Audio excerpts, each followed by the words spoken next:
It's Bob McCallum. It's John Shannon on the podcast/radio program.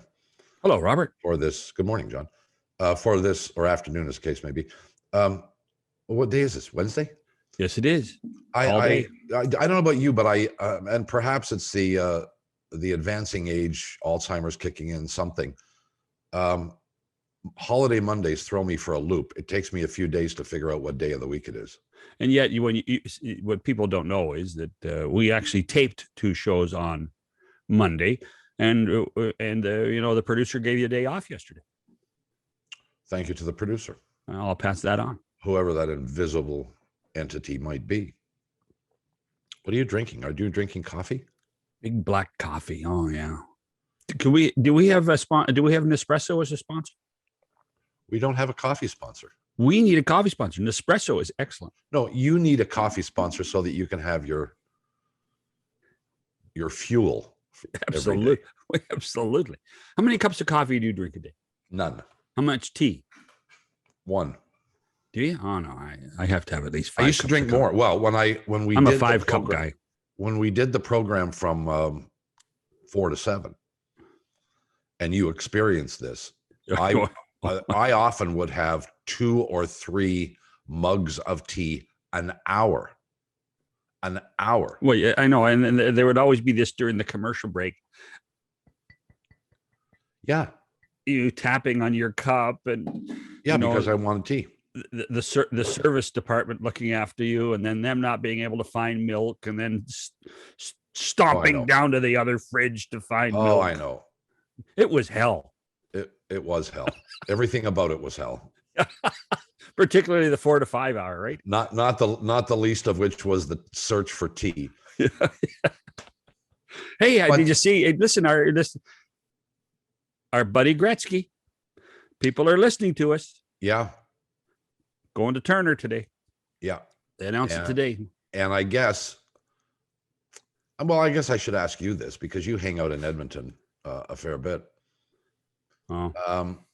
He pretty much had to resign his position with the Oilers in order to accept the position with Turner, right? No question. Right. Yeah, because it would be perceived as a conflict of interest. Yeah. And it would be a conflict of interest, essentially. Yeah. Right? Yep. But I guess the question becomes, did he want to get out of Edmonton or not? No. He has a tremendous amount of loyalty to Daryl Cates and to Bob Nicholson. It was pretty good. It was a pretty good situation for Wayne there, Bob. He didn't have to live there.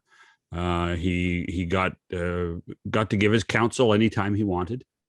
They would phone him up and say, please come in for a couple of days to talk about things and do some, handshakes for us. And other than that, Wayne was living wherever, whether it was at Sherwood, whether it's in St. Louis now, but this was the exact thing we talked about the day Turner got the deal, is that they needed a big name and they got Wayne Gretzky. I've seen a few articles on Wayne's decision to go there and Turner's decision to recruit him as a longtime producer with, in most cases, the ability to assess talent.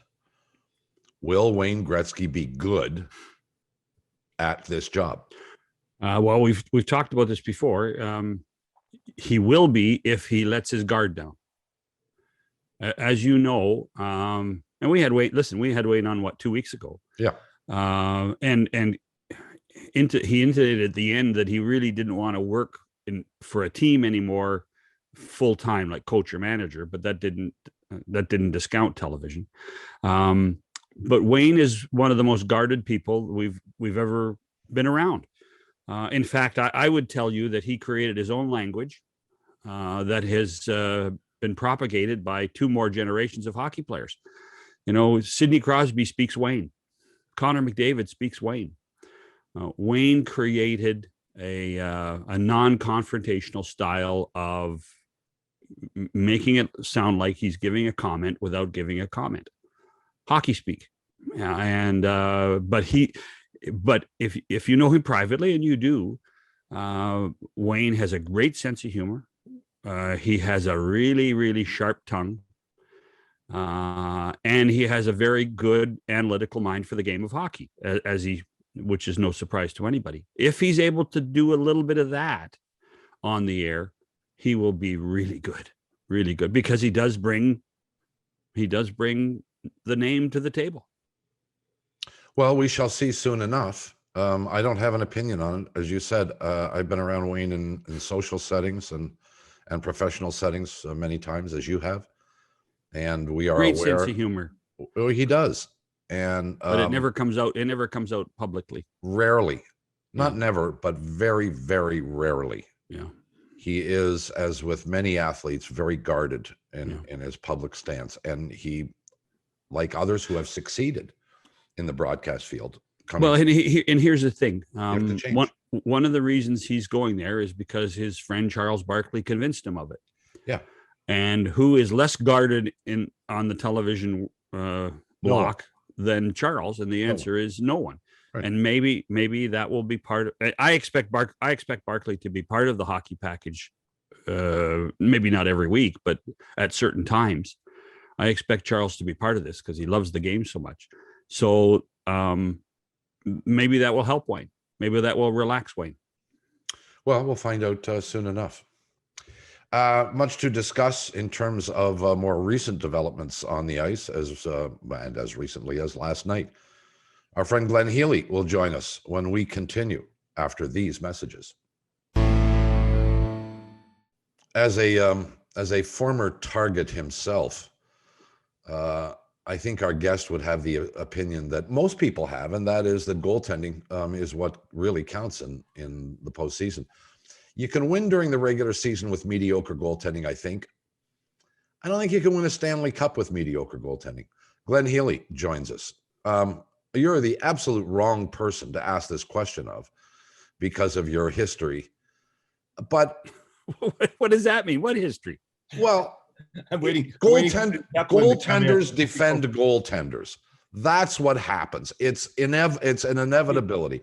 To a goaltender, no position is more important, not just in hockey, in any sport, and probably in any endeavor in life itself. A goaltender is more important than the president of the United States. You never heard Healy work on television. He didn't defend. He never defended anybody. Well, am I right, Glenn?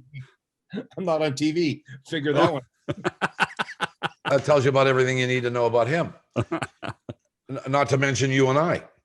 So, is it about goaltending? Can you win a Stanley Cup without good goaltending? You know, there's I guess there's a tale of two cities.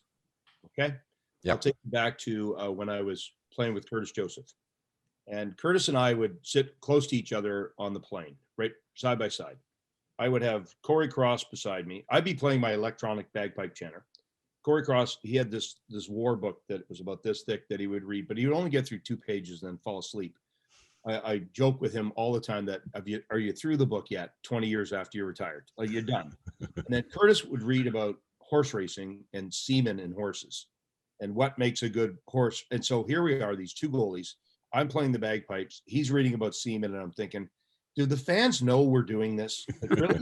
They know we're doing this? But what would come out after we played the Ottawa Senators, which were a really good team, and we beat them the number of years in a row, is they would have zone time. And you'd look back on the sheet, and the Ottawa Senators would have been in our zone, and I'm no exaggeration, for like 43 minutes of the game. Sure. And I'm looking at the numbers, I'm going, Cooch, like you were it tonight, buddy. Like, I don't know. When he ran into Magoo, the referee, and I thought that I might have to play, I was like, we're doomed. We're done. Yeah. So Bobcat, yeah, you're right. And so, yes, that was everything for the reason we beat the Ottawa Senators. They could look at Shane Corson was checking Alexei Yashin. Really?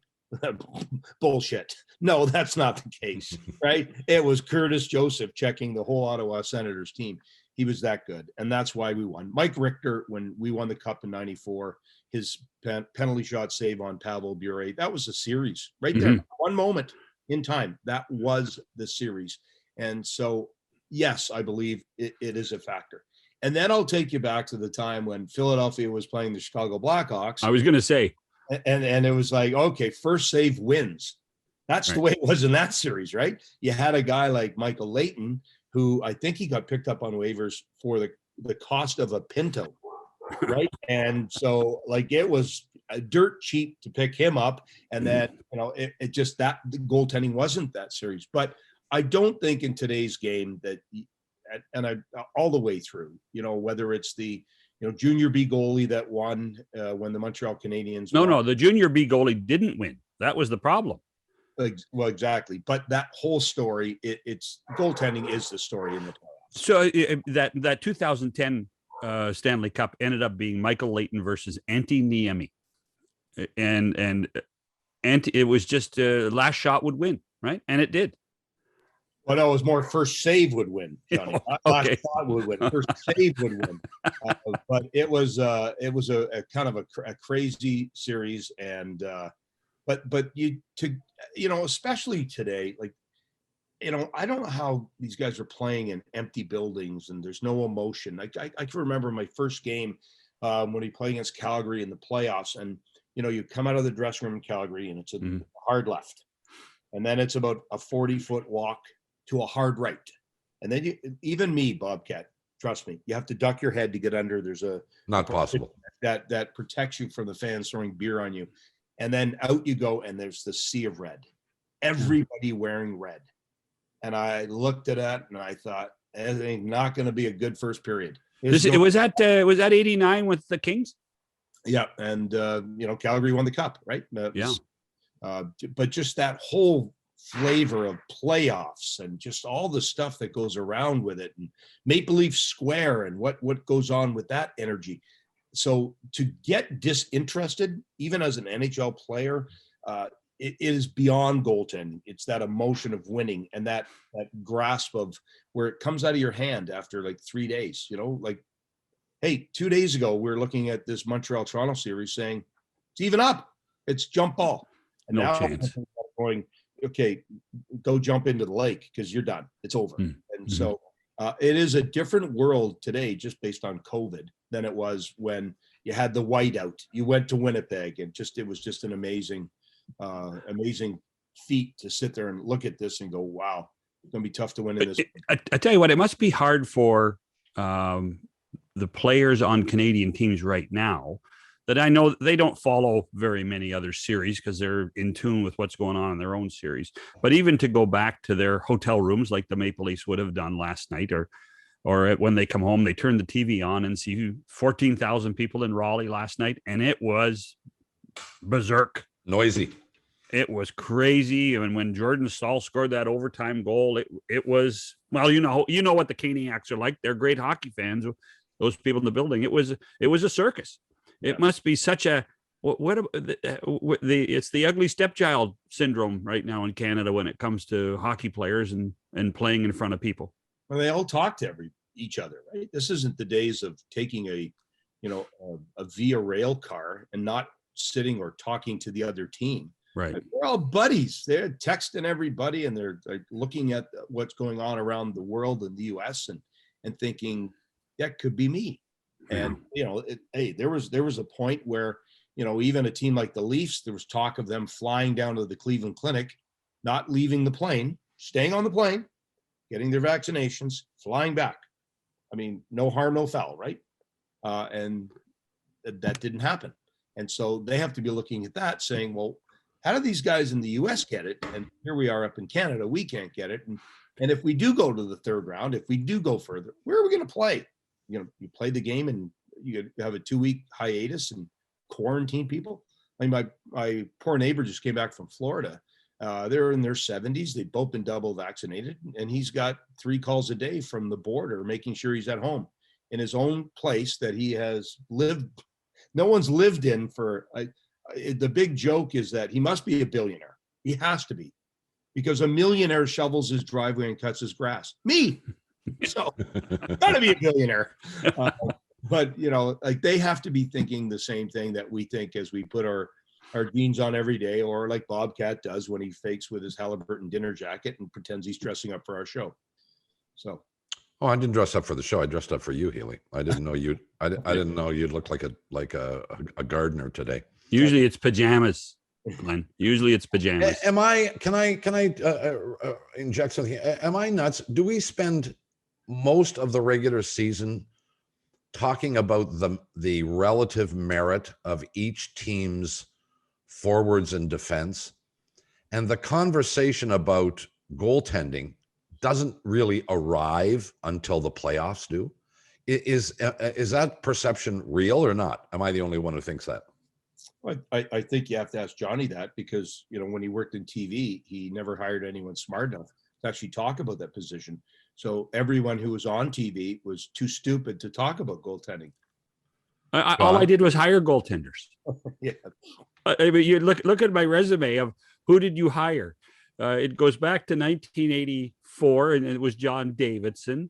Then it was Kelly Rudy. Then it was Greg Millen. And then, one day at Maple Leaf Gardens, the Maple Leafs are coming off the ice after a practice, and this little squat goaltender's in line with all his other teammates. And then he goes to the door and looks left and makes a beeline for me. And he says, "You're John Shannon." I said, "Yeah." He says, "I want to work. JD said you'd hire me." "Oh, okay, Glenn. How are you doing, sir?" So Glenn got hired. So, I mean, all I've done all my life is hire goaltenders. He gave me such great advice too, Bobcat. Like, I remember the very first show I did, I was injured. I was with the New York Islanders, and I had severed a finger. So that's a really good injury. You can come back from that. No problem. Right. Finger, Steve Thomas, who I love to death, took the top of my finger off.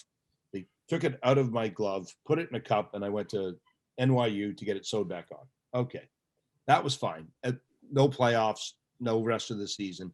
Johnny hires me, and first day I'm on the set at the CBC. Remember, we were in the atrium. Yeah. And, Ron McLean and myself, and I'm waiting for these pearls of wisdom, right? Like, okay, I don't know how to do TV, so John Shannon's going to tell me how to do TV, right?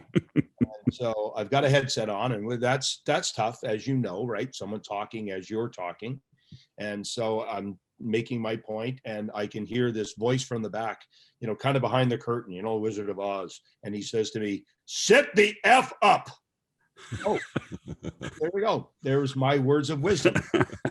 Yeah, that's so. Well, you were kind of at 5'7" when you're hunched over. You can barely be seen over the table. Yeah. And then my very first game with Hockey Night in Canada that I was going to do, where I was going to be an actual broadcaster in the booth, I was doing it with the great Don Whitman, right? Oh, sure. Oh, fantastic. And so they've got this big ceremony going on at Edmonton, and I've got the can off, and I set it down, and I'm just enjoying all of this. And then finally, at one point, Don Whitman pushes the mute button and says, "Hey, stupid, put your headset on. Canada can't hear you without that." Oh, sorry. So I put it back on. First whistle, up come the lines. Remember, Johnny? We used to put the lines up. Yeah. Curry, all the whole lines. And so, okay, here we go. The Edmonton Oilers lines, and boom, it was off like that, because TV happens fast. I said, well, that was a waste of time, unless you were a speed reader. And so just wait, because the next whistle, we're going to waste more of your time and put Calgary's lines up. And then he wonders why he's not on TV anymore. The executive producer called me and goes, "You can't say that." I said, "Well, I did say that. So what am I going to do now?" It's over, right? But I don't think we put the lines up since that. Oh, I don't know. Hey, so now that we're on the topic of television, Bob and I talked about before you came on about Wayne signing with Turner, and Wayne very well. You've seen Wayne in fine form. I don't think there's a faster mind about the game. I think he's got a great wit. I think he's very analytical. The public's never seen that. What would your advice be to Wayne? The one thing that strikes me, I mean, other than he's my number one client, right? Because for the alumni, right? Yeah. He's if I don't have baby Jesus, then forget about Christmas morning, and he's got to be in the manger. I'm just saying out loud, okay? Right. But Gretz remembers everything. Sure, he does. Oh, he would sit back on the and he would never play cards with the big boys on the front of the plane. Those are the guys playing for big money. And then we had our little group with Adam Graves and Doug Lister and Pat Flatley. We're like the poor group. We were playing euchre. I don't even know how to play it anymore. We played it so much, but we were playing for like $1 a hand or something. And Gretz would sit kind of beside us, and then no one would sit beside him because we were intimidated by Wayne, except Darren Langdon. Darren Langdon from Deer Lake, Newfoundland. He'd walk up and go, "Move your feet, you stupid," and there was a bunch of swear words, and he would sit down beside him. And Gretz would go into stuff where he could remember. So it was the second period. Shots were like 12-2. Curry, he hadn't scored in 3 games, and he would just go down this list of just a memory bank that, and I'd be thinking, I don't even know what I had for dinner after the game. Like this is like 6 hours later, and I can't remember, but he would remember He's a historian of the game. He's got incredible knowledge. He loves the sport. He is. I think it's a breath of fresh air for them. I really believe that it's time for us, like they've done in basketball when Shaq was on and all these big players took part in the broadcast, and you sat back and said, "Were you really going to discount the guy who's got every record in hockey and say he's wrong? Really? Okay, now get in line. Not a chance." He's going to bring an incredible breath of fresh air, I think, to the U.S. market and tell stories. Everybody has a story. Wayne had a story. You go into his dad's basement. There's a story right there, right? The entire basement is full of it, and he'll be able to tell that. And I don't care about coaching matchups. Right. I care about good stick in the lane, and I couldn't care less. Thank you. Bobcat, like you, I push mute and go, tell me the story about these guys and how they got there and why they got there and what they're all about. The intangible side of the ledger for Gretz, right? Not the biggest guy, not the fastest guy, not the hardest shot, not all that stuff, but the greatest player ever to play the game. And when he came to LA and we were wearing yellow sweaters, I have it right here to my left. I can pull it down if you want. And no. Okay, fine. But when he came to LA, we went from just a mediocre team that could beat everybody up to one of the best teams in the NHL. And I think he'll take that broadcast there. And I think U.S. market is ready for it. I am done with the guy between the benches telling me where players are from and where they played junior. I don't care. Me too. So I guess we went from the hair being departed to now we got Gretz who's parted. So we're in a much better space. And you can read between the lines with all that stuff. Glenn Healy is with us. We're going to take a break and we'll come back and chat some more about. Did we speak there, Bob? I don't think we spoke. I think we just listened. I don't remember even starting the show. I'll give you an award. Here we go. It's the Kick It Up Award. John. Thank you so much. Yeah. Glenn Healy, when we come back after these messages. Bob McCown, John Shannon. I can't shut up the other two. Glenn Healy is with us as well. The chief executive officer, president, and bottle washer for the NHL alumni, who's been sucking up to Gretzky in the whole show.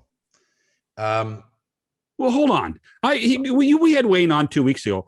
You were pretty sucky uppy too. I didn't suck up at all. Oh, please. Since Gretzky lost his golf tournament. Yeah, you don't care about him? I got nothing to do with him. No, I couldn't care less. Okay, well, when he starts his golf tournament, what's he going to do? What is he going to do for me? What's he going to do for you? If he can't invite me up to Collingwood for the weekend, when he starts his golf tournament again, he's going to get a reminder of this conversation. Well, he belongs to a pretty fancy golf course out in California. I'm sure, Healy, you've been invited out there, have you? I, in fact, have. Yes, I was. Yeah. See? Well, by the way, who hasn't? Ladies and gentlemen, boys and girls. But that was Mr. McCowan putting both hands and his feet in the air. So now, mind you, I reciprocated because I never invited him up to Goodwood. I don't think Wayne cares, but when they get a clubhouse, maybe and a toilet, maybe you can invite them up, and he can have a glass of water before. There is a washroom in the barn, Glenn. Oh, okay. Well, fantastic. Wow. And there's lots of water. There's lots of water too. And drink it. It was breathe in it. Do whatever you want. It comes in a little plastic cup. Can we talk about Winnipeg and Edmonton? Because I mean, there was a sort of a segue there because we were chatting earlier about Edmonton. Well, okay. Before we do that, I want to ask Glenn about. Everybody's makes lots about the Toronto-Montreal rivalry. Is it the best rivalry you've ever been in? Was Toronto-Montreal better than Rangers-Islanders? No, the Rangers Islanders was beyond even imagination for me. The very first game I played, sitting in the locker room beside my good buddy Pat Flatley, and it's the only time we actually got to sit beside each other, and he wasn't drinking, so we actually made sense, right? And maybe it was the opposite. He could say the same thing about me, but I could hear this thumping noise in the building. I was like, what are they doing? Construction for the game? He goes, no, that's the fans. Fans are in the building. And we would come out, and it would be packed for warm up, and then we'd go to MSG, one of the best buildings in the planet, and there would be those two guys. One wore number 19 with his Islander sweater, Brian Trottier. Yeah. One had number 40. I don't know who that was, and they would stand up in the blue zone, right, where the Blues in the end Blues, yep. And they would stand back to back, 1940, and they would be chased out of the building by 30 people. It was just the most amazing experience to be part of, right? And to this day, they still chant. There's a little whistle. It's Pot Van Sucks. They do it at concerts.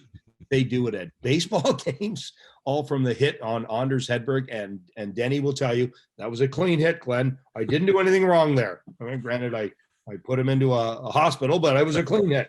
So, but that rivalry was something special.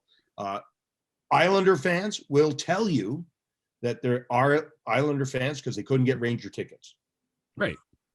So I'm an Islander fan. And when I retired, and our bus driver for the Islanders, for all those years I played there, he was down in Florida. He was retired. He pulled me aside at a Tampa Bay game and told me, I got to tell you this. I've been wanting to tell you this for a long time.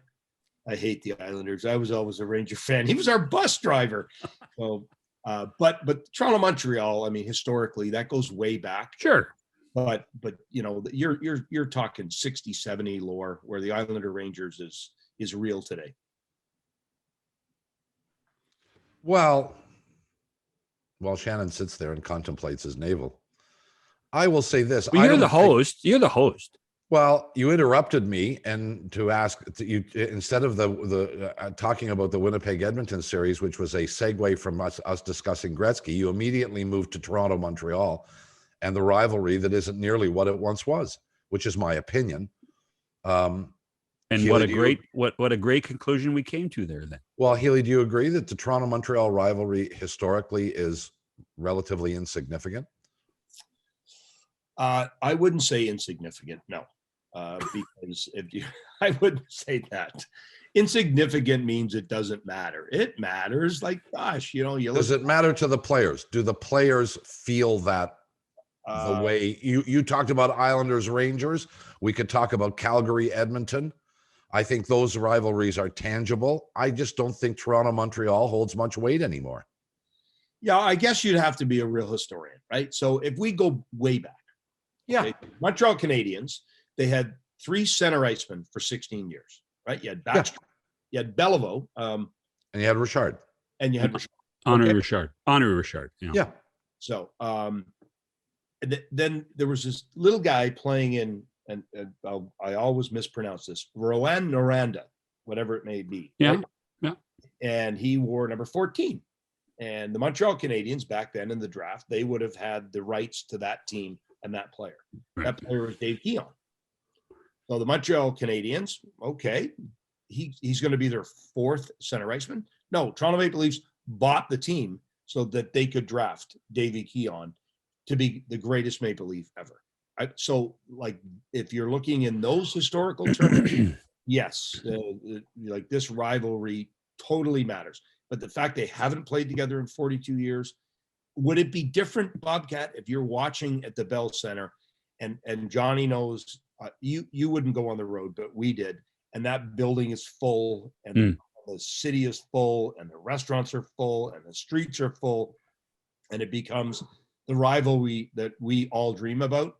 We would be a different narrative for sure. And when they come back to Toronto at Maple Leaf Square, when it's jammed and the restaurants are like, it's a different story than you look at a bunch of signs around the rink and a game that just happens and you don't really know many of the players because, okay, now I'm going to tune in because it's Toronto, Montreal, and I should pay attention. The biggest frustration is that over the years, rarely have the two teams been good at the same time. Yeah, that's one of the challenges. I mean, well, just as rarely has either team been good. Well, I mean, I think 93 was the last. That's a long chance. time ago, pal. I know. 93 was the last chance they could have played in the Stanley Cup final. And again, Gretzky interfered with that one. So why did I not get a ring? I mean, because we beat Pittsburgh that year with the Islanders. If Pittsburgh went on to play the Canadians, they would have throttled them. You know, Yager and Lemieux and Francis and those guys would have taken down that team. Instead, we walked in with, a bunch of guys from the Islanders. There was not one of us is in the Hall of Fame, right? We're all in the Hall of Shame. And we tried to play Montreal, and I look 200 feet down the ice, and there's Patrick Waugh. I'm like, oh, I guess I can't make a mistake tonight because he's not going to make one. But if the big joke was there was two parades. When we beat the the Pittsburgh Penguins in overtime with David Bullock scoring a goal, they had a parade that night because they had to play us. And it was like, wow, punch your ticket to the finals.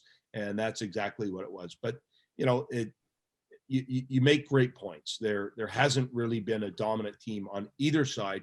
And arguably the most dominant team would have been the years we played in Toronto, where we were this close to getting to the Stanley Cup final. We could have had New Jersey. And Montreal was struggling at that point. Montreal really struggled those years. Could have beat them. Like they're Buffalo. They had no Dominic Hasek. They lose to Dallas. Could we have beat Dallas in the Stanley Cup final? Yes. But we didn't quite get to the dance. And woulda, coulda, shoulda is just not the way I want to live my life. So, well, let's address Winnipeg Edmonton. Oh, surprised, shocked, or moderately. Or did you expect Winnipeg to be able to bounce back from that late regular season slump and wipe out the Edmonton Oilers?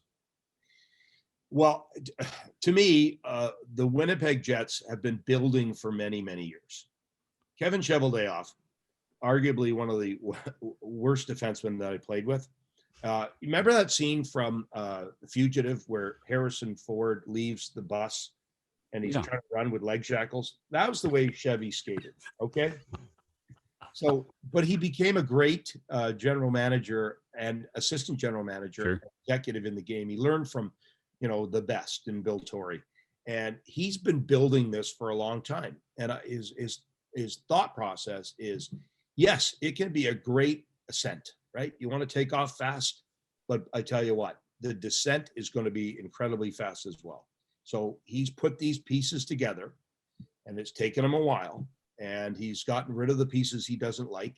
And I'm not surprised by it because they're a darn good team, but they just don't get, and this is John Shannon's fault. They would never put Winnipeg on a Saturday night, a hockey night in Canada.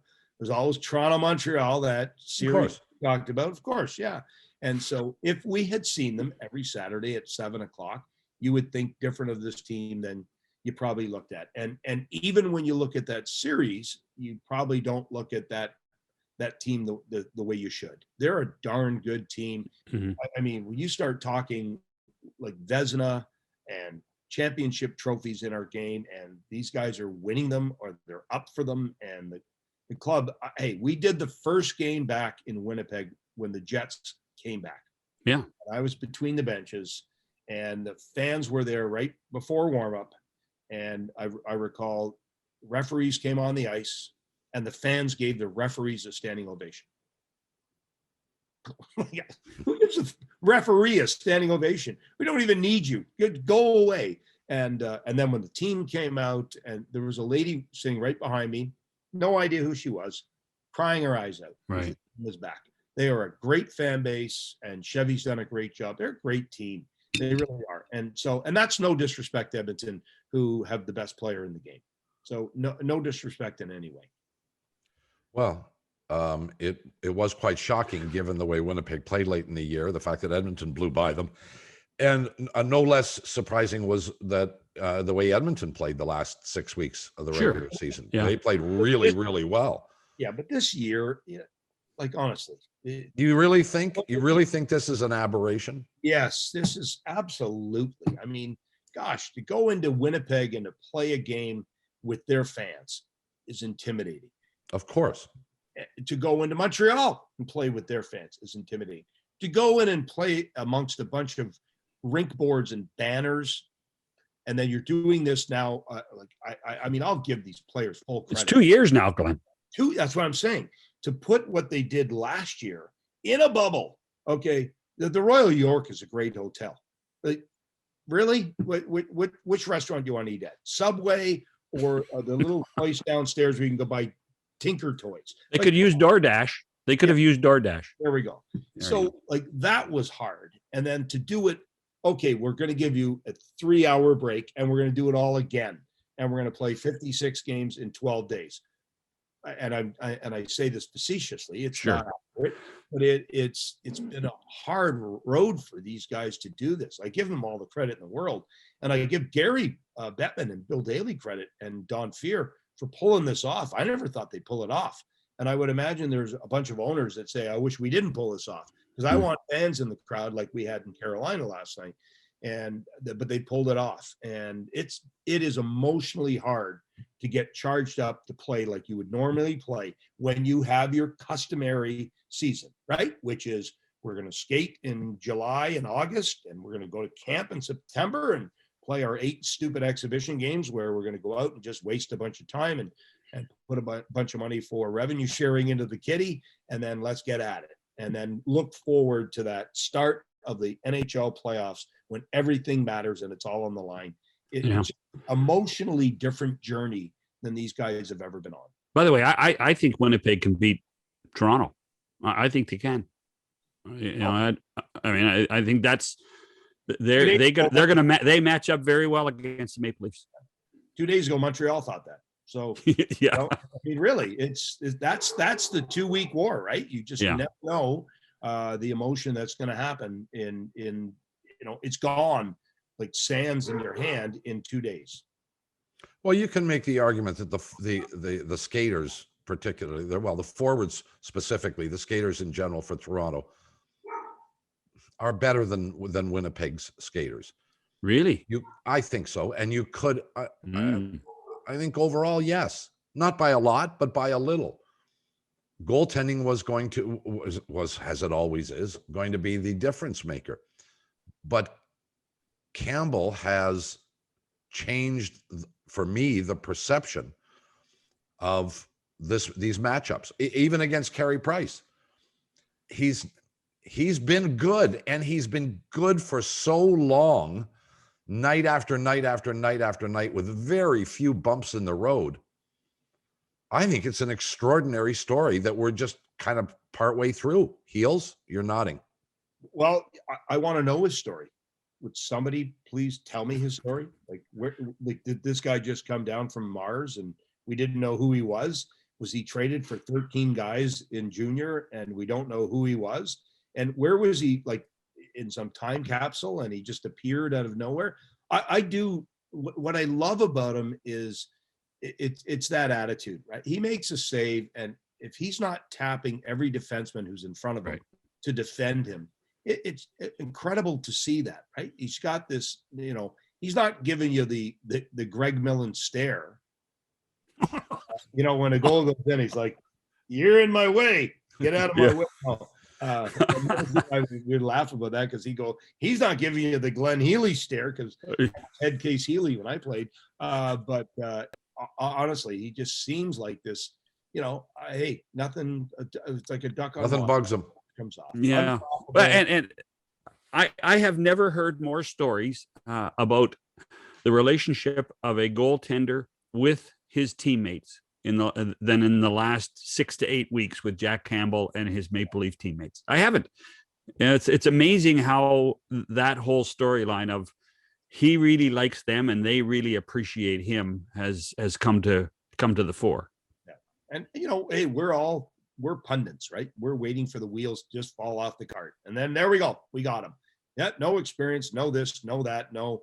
And you know what? He just carries on each day and makes you believe he can he's paid his dues after being a first-round draft pick, Glenn, and he got knocked off the mountain and he had to rebuild himself. He had to go all the way back to whatever professional leagues existed, and then ended up living in 50 miles from the Staples Center, wanting to play in the National Hockey League, playing in Ontario, California. Yeah. And you got to believe her in me, because I'm a guy from Pickering, Ontario, that lived 50 feet from the nuclear power plant with 8 reactors, never got drafted in any league. So, I mean, when I see these guys make it, I mean, first round pick, oh gosh, you're spoon fed. I love those stories, and I'm glad to see he's doing well. Glad to see the team's doing well, and like that to me is heartfelt. That's a great story. You ever go back to that little arena in Pickering Yeah. that has your jersey up? What's the name of that arena? Don Beer. Don Yeah. Beer. That's right. Yeah, it was world famous. We would play there, and I always wondered, like, why all the dads love to drink Coke. Like, why do they love to drink Coke? Man, my dad's up there in the stands, and he's got this big glass of Coke, and that must be the best Coke in the planet. Until I bumped into another dad, and I didn't realize he was a mobile liquor store. It was like, he had the other bottle. Here we go. The rum. And then when we got a little bit older, right, and we were playing, and your dad didn't have to watch you in practice and tie your skates and do all those things.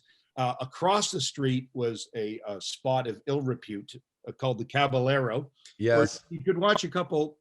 Hey, there was dancing music, and there was a little bit of dancing. Yes, and I thought, my gosh, the parents aren't in the stands anymore. Where did they go? Yeah, they were over at the Caballero. Here we go. But so with photos up there, Bob. we gotta go. Okay, Quick. And cut my hair with a ruler, so it's still there. Go to the Don Beer Arena, Caballero. That might not.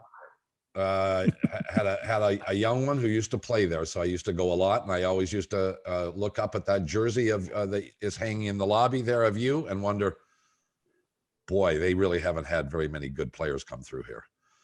Right. Healy, we love you, you know that, and we thank you very much for taking some time for us, and we hope you'll do it again down the road. Stay safe and healthy, okay?